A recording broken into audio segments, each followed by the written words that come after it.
shortly. My guy, Gil, how's it going, brother?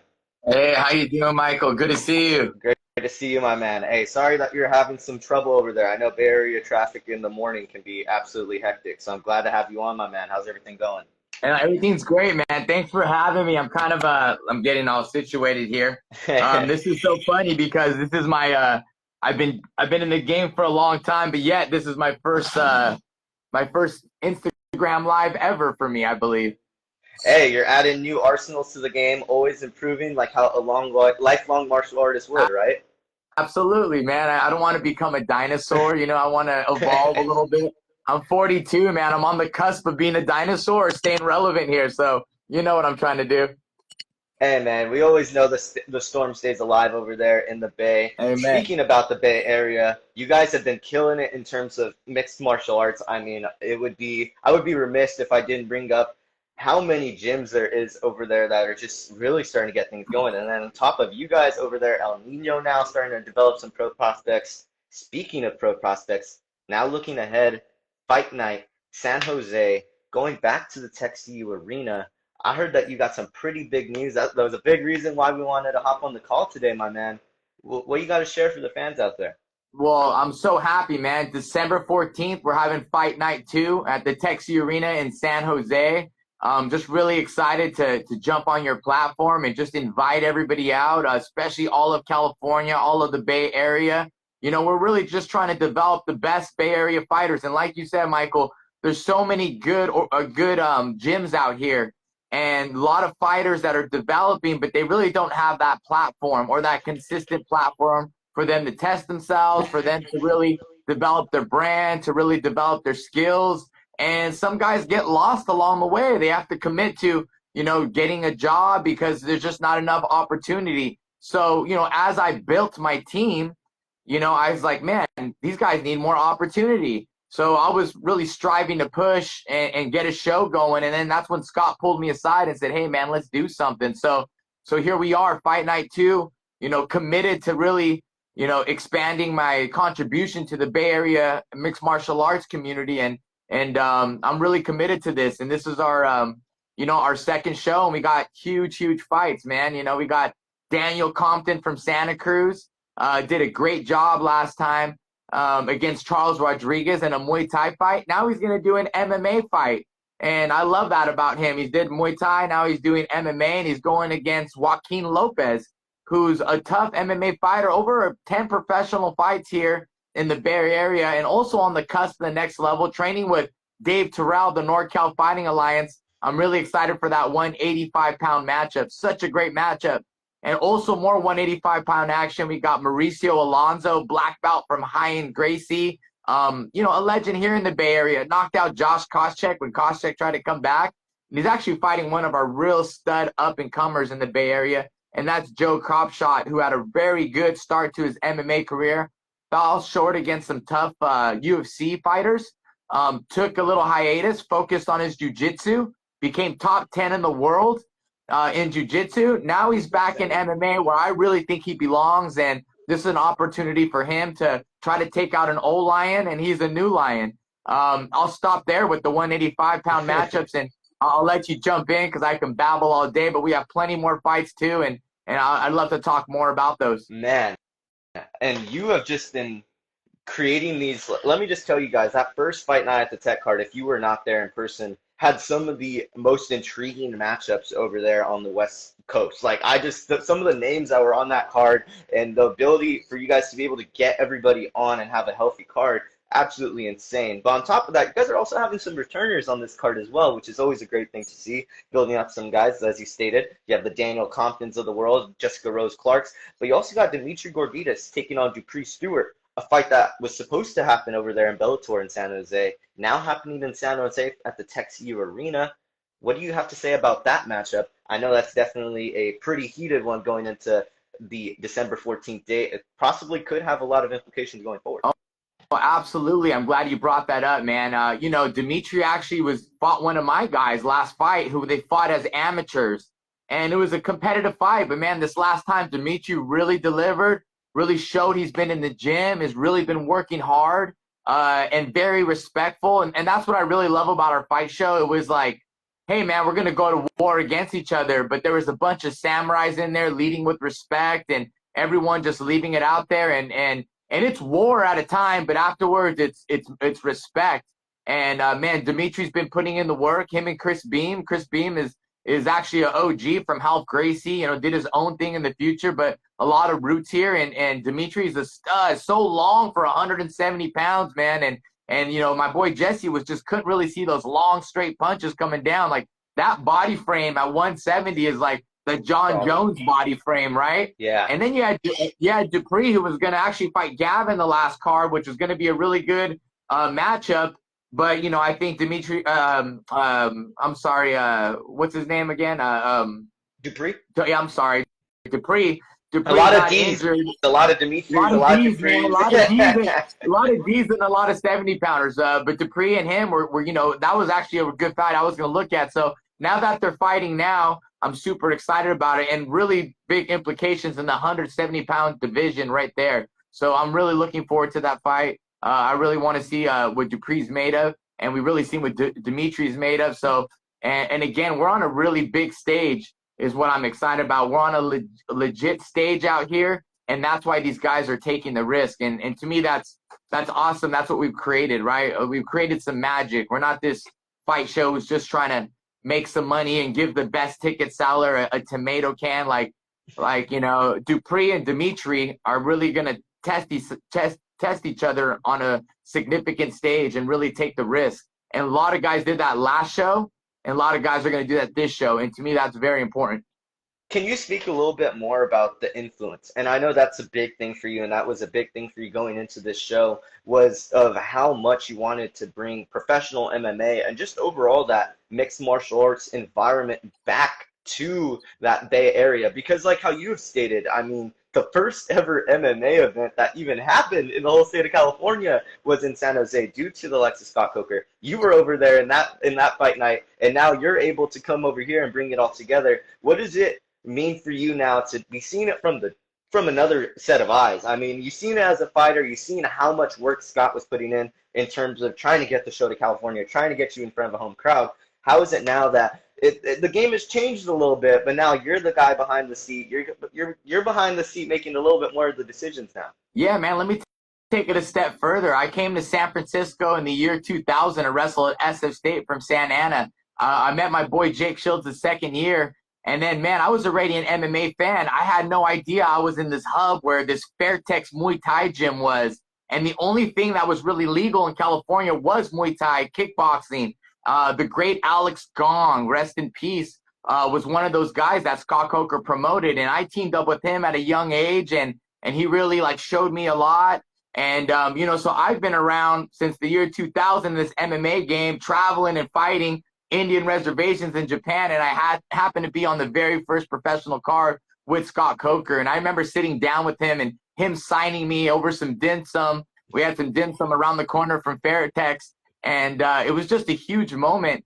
And to be a part of that history, and now to be a part of the, you know, the organization that's going to reignite MMA combat sports in the Bay Area, it means a lot to me. Because like I said earlier, there's so much talent here in the Bay Area. There's so many great fighters and so much potential in here. And sometimes it gets lost because there's no platform. So, you know, why it's so perfect teaming with Scott Coker is we're not really chasing the dollar bill here. Obviously, we want to be successful, but to us, success is creating magic. What we did that first show, it was a magical event. It looked beautiful. It was all blacked out. You know, the energy was good from the very, very first amateur fight. I sat there and watched every single fight. Those guys turned it up. They set the tempo, and it just continued the whole night. I think 99.9% of all those fights were great. People were looking for the finish. People were displaying great martial arts skills. People were respectful. You know, it was just a great, you know, get together of the community of mixed martial arts. And man, we want to keep that going. We want to create a platform for these young fighters, these veterans, these guys right on the cusp to just really give them that push to take it to that next level as we keep building here. And there's been a big discussion of not only California mixed martial arts. I mean, especially now with that rule set that just dropped from Mike Beltran yesterday, now being able to deliver knees to the to an opponent on the floor, kind of in the sense, you know, obviously there's a whole mix of realm that go into that rule set. But what are your thoughts about that now going into this show coming up on December 14th? Because I know that you said you're bringing up that Japan, that it brought me back. It brings me back to that pride style, you know, being able to kick down the floor, true violence and true just utter raw, like the energy of the sport. And like how you said, that building had that energy on that night. Are you really excited to get to see that rule set be implemented on December 14th and be able to see a little bit more extra layer going into that ring? Mike, you're giving me goosebumps right now. You set it up perfectly, man. I was getting excited as we're talking about it, right? I grew up the era of pride. I fought in the ring where you could foot stomp, you could knee to the head, you know, you can do everything out there. I fought in Hawaii when they did that. I fought in Japan when they did that. So, you know, I really believe, you know, the spectators, the fans, and the U.S. wasn't quite ready for that much violence, right? But why we love MMA so much, it's one of the most honest sports out there. No referee interference, no flags being thrown, no penalties to take away touchdowns or fouls to take away a basketball. It's one of the most honest sports out there. So you want to keep the honesty and you want to keep the authenticity. And the reality is, if I have a front headlock on a homie, I should be able to drop some knees on him. You know, if the guy's playing the guard, I should be able to foot stomp him. If John Jones has Matt Hamill on mount, he should be able to elbow him. You know, if a guy can elbow me from his back, I should be able to elbow him. You know, I love this stuff. I'm passionate about it. When you say it, I get excited. But I think it's just the evolution of the sport and the education of our fans and our community now. And why I'm excited about how educated people are now is not only do we get to switch these rules and evolve in the MMA scene, now we're kind of appreciating the dimensions of MMA, which wasn't quite appreciated back in the day. Like boxing was really popular, then Muay Thai came, and then MMA just like took the shine from Muay Thai. But now that people are understanding, like, damn, Alex Pereira was Muay Thai first, what's this glory kick? Now people want to see Muay Thai.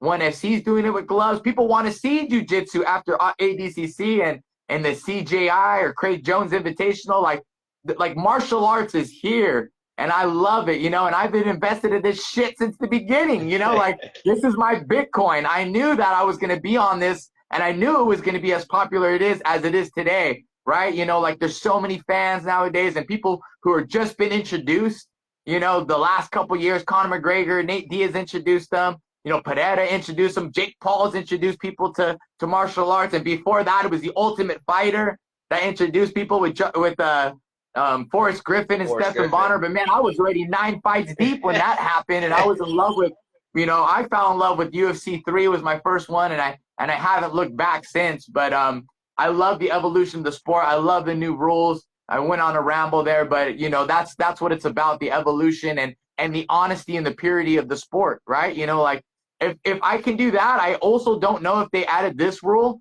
but if I can knee someone, I should be able to up kick them as well. I don't know if they added that rule, but that's a very important rule that's in Japan. I can play my closed guard way better if I can up kick someone in the face. If Crone Gracie can up kick in the face, you know, I think it would change the game for people on top grounding pounding as well. There'd be more action on their feet. There'd be more or less laying and praying as well. I mean, the elbows from the bottom do it, but up kick to the face would really evolve that too. So that's my recommendation to CSAC as well if they really want to turn things up and take it to the next step. No, 100%. And I full-heartedly agree with you because you often hear of so many people complaining about, oh, the stalling in MMA, oh, this, oh, that. You know, there's certain positions to where guys are a little bit more advantageous. But if you, like how you said, add that ability to up kick, and a lot of guys' arsenals just increased centerfolds, you know, and those guys are going to become a lot more dangerous than they possibly were underneath that old MMA rule set. So I actually love that point there that you brought up, Gil. But switching over now a little bit to location-wise, because you guys have been having some killer events over there in San Jose, and I know the fans across California, they're probably wondering, when is there going to be a chance that we're going to see the fight night over in Santa Ana, maybe where the El Nino storm originally brewed up, or possibly bringing it over to Sacramento? I know that's also been a HUD spot. You know, you've had the Team Alpha Male versus the Scrap Pack rivalry kind of brewing up in these last couple of years now that both these gyms are formulating.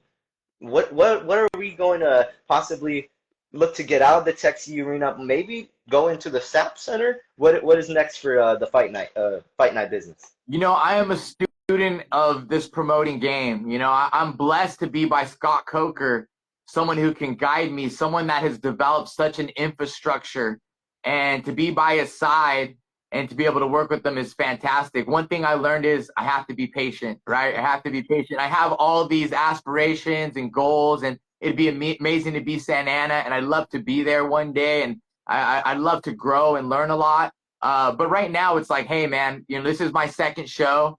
The Texas Arena is an amazing venue.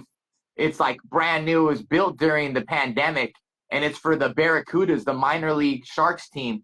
This venue is just beautiful, man. You saw it. It's a beautiful Very, venue. very nice. It's about 5,000 people can fit in there once we do the floor seats. And man, it has like that high level UFC pride, Strike Force type feel in it. And I'm really satisfied with that location. I'd really like to master this location first. I really like to show that we can make this even better than we did last time. And, so I want to pause there and take it there. But I have a lot of aspirations and I have a lot of goals, but I also know I got to grow in this position right here. I'm sorry, my phone is ringing. Did you hear that while I was ringing? No? No, you're all good. We must be busy. I stayed focused, man. It was ringing and I wasn't even distracted. I thought I did a good job there. But long story short, man, I have a lot to do. I have a lot to learn, and I'm growing. I'm a blue belt now. I like to say maybe a white belt with 3 stripes. So I think I got to be like a brown belt, a belt, or a high level purple belt before I start having these big aspirations. So I got a lot to learn, and I have a lot to do here for the Bay Area first. Well, let me just say, for somebody with a white belt and some stripes or a blue belt, you definitely have a couple of years of collegiate wrestling or something. I know there's a little bit of experience right behind them because, man, you definitely have been killing it for these first couple of shows. And getting to speak a little bit more about your personal ventures and what you're looking to possibly get into. I know that, there was a little bit of rumbling possibly. I know Chael Sonnen was throwing out some crazy rumors of you going over there to BKFC. And, I mean, there was people that were really, really getting hype behind that. But now with the evolving of Fight Night, is there a possibility that we see you or Kerry or possibly you guys getting to main event one of these cards? Because I think that would be one hell of a show, and I think that would definitely sell out the likes of the SAP Center or something of that sort. Dude, I'd love to be my wife's promoter, Kerry, to have her on there. But right now, she is still signed with Bellator, and I think she can do really good things out there. And Bellator is a great organization. As far as myself, man, the phone's been ringing a little bit more. Opportunities have been out there a little bit more, and I've been getting in shape. I stay in shape on my optimal self, and I feel good about it all. And the time is ticking, and I've been in a real giving phase, to my community, and it would be a nice gift to give that to myself, right? To be able to give myself one opportunity, at least one, to go back out there, and I feel like I'm in the right mental state to do something of that sort. So I'm staying in shape. The phone's been ringing a little bit more, and I'm, you gotta be like internally good here in the mind and in the body to be able to say yes with convictions. And I'd say I'm almost there to be like, hell yeah, I'm ready to fight someone with conviction. But I'm working towards that, and the phone is ringing a little bit more, and I'll leave it at that. But right now, like I said, man, I'm really focused on this next show and developing my guys out here, and, I got my boy Antonio Vasquez making his pro debut. I got my boy Kyle Clark. Is that an official announcement? Wait, hold on. Yeah, Antonio Vasquez, pro fight, first ever pro fight for Antonio Vasquez. Sorry, I knew Kyle Clark was, but wow, Antonio Vasquez making that pro debut. Yeah, that's one of the big announcements I got here. Antonio Vasquez has gone 6-0, and I think damn near all finishes. And he's just been on fire, and someone that's grown with us, and he's going to be making his pro debut. It is time for him. He beat, I believe, Andrew Campos was the last guy he fought from AKA, who was their up-and-coming guy and their stud, who was like 6-1 going into it, had some titles and everything. And that's what I mean by us challenging each other, right? Like, I went against AKA, Jesse went against Dimitri, fell up short, but like, I'm trying to maintain that integrity as a coach and as a promoter. And Antonio really proved himself, and it's time for him to go pro. Now, it's been challenging getting him some matchups. So, like, I can't say who his matchup is because I had some yeses, then to nos, to yeses, and then to nos again. But he will be on this card guaranteed. You know, that's my first announcement. And then second, you saw Kyle Clark is fighting Blake Irish, correct? Blake That's his Irish, name, yeah. Blake Irish, man. And I was doing some research on this guy, 3-0, Paso Robles, Cal Poly wrestler. You know, he wants to go pro. And my boy Kyle Clark has been on a tear. I think he's 6-7-1. Has gone to Chael Sonnen's show and had success. The only loss was against a Shaler lad. Number And, one, you know, like Shaler heavyweight was California. yeah, and that guy was like 8-0, 9-0 when he fought. And I said, listen, Clark, you know, when we take this fight, trust me, this is going to be a lot to gain. You know, technically, skill, we're the underdogs going into this, but it's going to be such a learning experience. And from that fight to who he is now, man, that's a different man right there. And I know him and Shaler, lad, they're going to see each other down the line, you know, and I think he's going to realize how much, you know, Clark's evolved. You know, I think Shaler's getting really good, but when you're about 10 fights in, like you kind of know who you are as a fighter at that moment, right? Like Clark has been growing and growing and growing. I'm excited for this battle against Irish, who's also very tough. And I know you've seen Irish fight. Well, I was doing my recon. I was like, oh, you know, Michael's interviewed him. He's been down to those shows as well. So maybe you could tell me a little bit more about Blake's fighting style as well. Let me just tell you, Blake Irish is someone that, for other lack, brings it. I mean, just someone that I've personally been able to watch. He's not only going to be a guy that brings the fight fan, so not only is the Tech CU Arena going to be popping, bringing the 805 over there to the lovely San Jose area, but I do think that he's also going to bring quite the challenge. And I'm very curious to see as well how both these guys evolve with the new pro rule set. I mean, obviously being able to throw in the elbows, being able to have 5 minutes apiece in each round. I feel like there's so much that gets added to once you become a professional MMA fighter that it's so much more interesting, especially at that bigger boy division where you really wonder how these guys are going to use that energy and divert how they're going to go ahead and get into that ring come December 14th. So I'm very excited about that matchup. But man, Blake Irish, that's going to be a hell of a matchup. Like how you said, Cal Poly, former Cal Poly wrestler, but also on top of that, is I believe he rescues wolves in his off time. So you know this guy has no shortness of dog in him. Like, you know, there's dog in his heart. He's got dogs outside. So definitely looking forward to that fight. Couple of last questions here for you, Gil, on the live stream. I think the fans had absolutely loved the presence of El Nino coming back and just answering some questions, getting to catch up with the fans. But really, really great pleasure getting to have you on the program today. Just a little bit more as we look ahead into December 14th. I know that everybody has been looking at that matchup. You, Diego Sanchez, possibly looking to run it back in BKFC or possibly looking to run it back at the Fight Night at the Tech CU Arena. This chat, I know you haven't been looking, Gil, but everybody has been wondering, is there ever any possibility of that? Has there been any outlook on that? I know you said the phones have been ringing, but has that been a name that's possibly been coming across your desk? You know what, man? I have this great relationship with Diego Sanchez, man. We had something, you know, intimate in that cage, man. You know, we really throw down. You have a brotherhood from that. We trained from that. But with that said, man, we have no problem giving these youngsters a history lesson of what it is to be a banger and what it is to hold your ground. And if Diego and any promotion wants to set that up for us, or if we do it at Fight Night down the road, that's something I'm extremely interested. I believe it's our 10-year anniversary coming up this October. We did it during Hispanic Heritage Month out there, and I'd gladly run it back with him. Like, hey, we got respect, but when we talk, he's such a cholo. He'll be like, hey, but if they ask us, man, I'll fuck you up. You know, he tells me straight up, dude. I'm like, bring it, dude. Bring it. Let's go, you know? And, you know, we're prideful, man. Like, we don't know how to fight backwards, you know? And it's just like, I think he's had success. And, you know, when you fight a youngster, man, they just want to stick and move against guys like us. You know, they want to win the points. You know, we're those old school guys who fight forward and do a great job banging forward. So I'd love to get back in there. I love to box bare knuckle Diego. I love to box bare knuckle Benson Henderson, someone I fought, man. And Ooh. if Shinya Aoki wanted to come back out and fight me in MMA, because I know he wouldn't box me, I'd fight Shinya Aoki in MMA again as well. I love competing, and it would be a gift to myself if I can do that. 100%.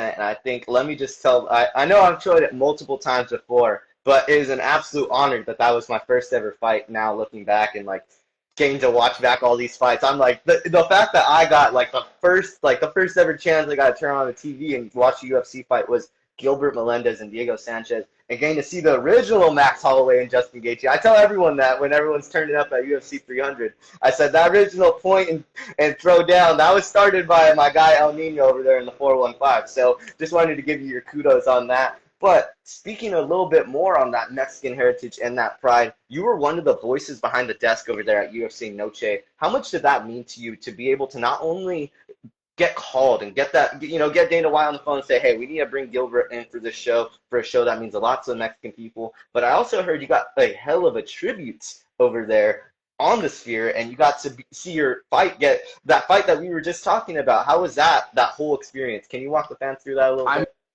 mean, I just have to say what an honor it was, to be able to sit up there and be a representation of the Mexican fighting spirit. I had no idea they were going to give me a promo. I thought I was there to talk about some fights and give my expert analysis, and they made a beautiful edit. I think I'm going to post it on our 10-year anniversary of what we did and what we went through. And I never get tired of going down memory lane, but I'd like to think I had an impact on the Mexican MMA community. I like to think there was young fighters that maybe are fighting now that were watching me fight Diego just like you for their first fight. And what inspired me was seeing someone like Tito Ortiz, who was Mexican American, seeing someone like Julio Cesar Chavez, Oscar De La Hoya, Fernando Vargas. They just look like me, They're just me. They're Mexican. So to see those people, it inspired me, and that's how you get inspired. It's just how it works, right? You see someone like you, looks like you. That's what I saw when I was in high school wrestling. I saw young Mexican dudes who were proud, who were strong. Fernando Serrato, Sadie Morales. These are my mentors when I was young. And you look to these people, up to them.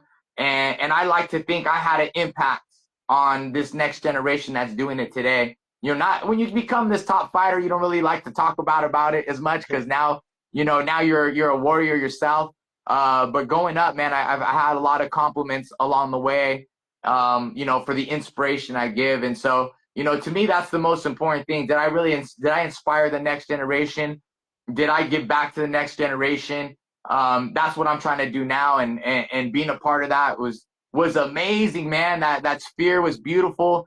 Dana White killed it. I mean, the production with ESPN killed it. It was a great tribute. It was, amazing fights. The last two were little snoozers, but, other than that, the Mexicans threw down, and the production was awesome. And, it was an amazing experience. And man, I'm living an amazing life, dude. I'm blessed, dude. God has gifted me, and I get to enjoy these things. And, I just take it a day at a time out here.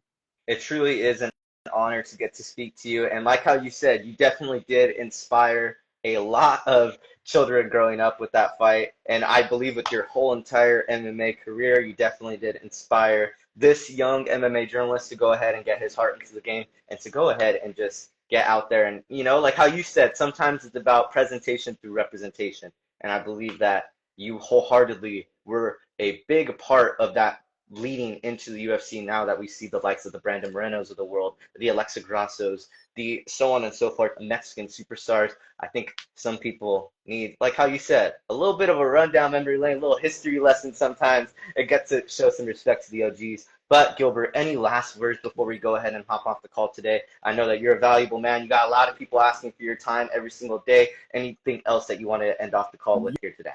Yeah, man, I really just want to lift up some more of these fighters on the card. I mean, on the card, right? And, in my head, I'm thinking, Jessica Rose Clark, someone who's had an amazing MMA career from the Combat Sports Academy with Kieran Fitzgerald. She's, taking on this new journey, doing boxing and Muay Thai. She's going to be on the card, man. I think that's amazing. Team Dan Black has Mason. God, what's Mason's Mason last name? A badass Hartshorn. wrestler. Yeah, and Man, he's gonna fight an Afghanistan refugee, Hussein. And I seen Hussein fight. I mean, I'm excited for that one. And Dez with that highlight knockout, she'll be returning. And I want to mention one of my guys. I've been keeping him on the back burner. He's amateur right now, but it's Skyson ooh, Jones. And ooh, and the and limit, he's been, man. yeah, man, and he had an amazing highlight his last fight. He did that sweet chin music. I told him gangster rap made him do it. We're bumping Kendrick Lamar the whole time. He's talking about sweet chin music. And then my boy does it right there, and he's someone I'm developing as well too. And I've been keeping on him under the radar because he'll be going pro in the future. But I just want people to keep an eye out for him as well. He's a stud. He's someone I've been cultivating, and I'm really excited for the future. I'm excited for my team. I'm excited for them to challenge themselves against all these tremendous gyms out here. These gyms are amazing out here. They're doing a great job, and man, I'm really excited. And one more fight, Bobby Cerrone the third, man, he's a stud as well. He's going to Ooh. be fighting Carlos Muerta, and this was unfinished business out there, and I'm looking forward to those guys. Just so much great talent, man. I'll go forever on it, but man, really excited for the future. Excited for December 14th, and I'll be seeing you there as well. And I hope I see everybody there too. And just one last one, Hyder Emil, any updates on when he's going to be looking to possibly get in the cage? I know that he said he wanted to get in there one last time before the year ended. He was really itching to get in there. Sadly, wasn't able to match up the dates. Any possibility that we're going to be able to see him anytime soon? Man, I'm glad you brought him up, man, because he's been really leading the way for the pack right now, man. Like all these young fighters I'm talking about, they get a spar with Hyder and Mill, and they get to have these bang out sessions with them, and Hyder leads by example, man. He has his foot on the gas pedal, and one of our things I look for from my fighters mainly is courage and endurance, right? And we want to build that courage and we want to build that endurance, and those are forged during sparring sessions out there. So he's really been doing a great job. In terms of fighting, man, we've been pushing hard to get him a fight. He really wants to fight. He's been saying yes. Man, that roster is packed for the UFC right now. So we're really trying to squeeze him in and get that fight. He's ready. He's tough. He's evolving. He's kind of complete as a fighter, always learning out there. It's about getting that opponent now and tailoring yourself to how you're going to beat that opponent and what tools you want to implement out there. That's where he's at as a fighter. Isn't that amazing? Like, dude, you're there as a fighter. Now it's about getting that matchup. Oh, you got a wrestler? Oh, we're going to sprawl and brawl on this guy. Oh, we got this kicker. Oh, we're going to check and get in the phone booth and outbox him, right? So like we just get to work on those things, and you just get better on those specifics because of those fighters, right? When I fought, Shinye, I got so good at defending leg locks, you fight Josh. I fought Josh Thompson. I was like, oh, I got to get good at catching the kicks and checking. So Hyder Mill is a stud. I can't wait what's next from him. We don't have an announcement yet, but we are trying hard to get him a fight by the end of the year. December 7th would be dope to get him on that show before the fight night show. Hey, it'd be awesome. Also pretty awesome to possibly see him. I know that he's really been pushing to possibly look to get on a pay-per-view. Maybe we'll see him. UFC coming to Anaheim 3 times a year. Possibility at that, maybe. I mean, it's a little bit of a smaller trip than it would be going to Vegas, right? Yeah, I mean, I think he's must-see TV, right? And he's like must-see audience, like crowd hyping. You're like I feel like I was that fighter. That's why I love the Hurricane, because he's just like, when he goes in there, he's gonna put on a scrap, right? He's not only gonna put on a scrap, he's gonna leave his heart out there and he's gonna do his best. And that's what you want as a promoter. You're like, man, this guy wants to fight and he loves to fight. And when I see him like getting warmed up and stuff, I don't see this guy who's quiet and nervous. I don't see this guy who's like mean and has all this animosity. I see this guy like dancing and like getting all excited. And I'm like, dude, you're fucking nuts, dude. And I remember being like banging it. I just loved it, man. And I see that he just loves it. And I love that part. And a lot of my fighters are like that. It's like they're already loved here. They already got people who respect them. Like, we're just proud of them all. Just go show that endurance, go show that courage, and I'll do my best to get you that skill. And Hyder's one of those guys out there, and I'd love to see him get out there ASAP. Hey, El Nino, the Hurricane, always killing it over there in the 415. Thank you so much for your time today, Gilbert. It was an absolute amazing experience getting to not only chop it up with you about this upcoming card, but just in general, getting to talk to you a little bit about UFC Noche, getting to catch up with you, getting to chop it up a little bit, and I think a lot of fans definitely enjoyed hearing about it. So, Michael Hernandez, MLH Media, Gilbert Melendez over there in the 415, we are going to be signing out. Alrighty, my man.